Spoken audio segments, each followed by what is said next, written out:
जातानी बहरा कुछ समझ में नया रे कतहरा जीजा जी सुने छोड़ी के परती जी जातानी बहरा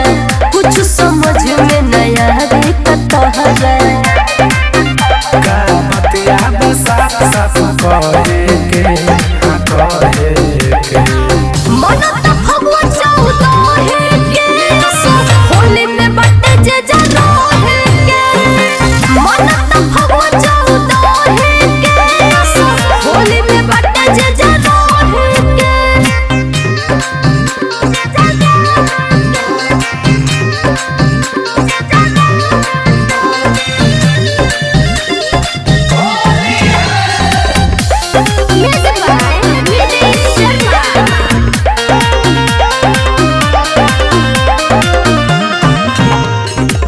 होली में तोहरो रंगा जाई चोली सुतारे से मौका भेटा जाई। अच्छा? लम्हरा मोर पिचुकारी से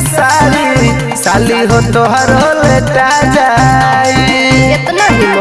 तो का बुझलो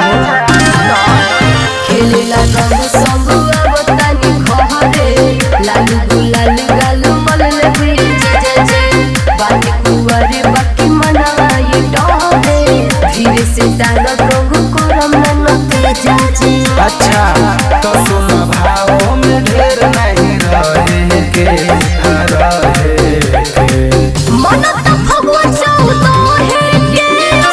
होली में बटे जे जनो है के मन त भगवा चौदो है के होली में बटे जे जनो है के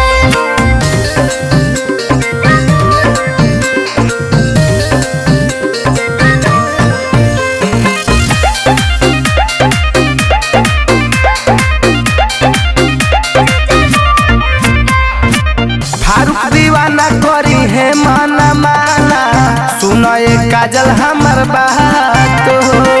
नीरज नादान के घूमल जाई टोली बोली है ना डॉक्टर पर भात हो सचो में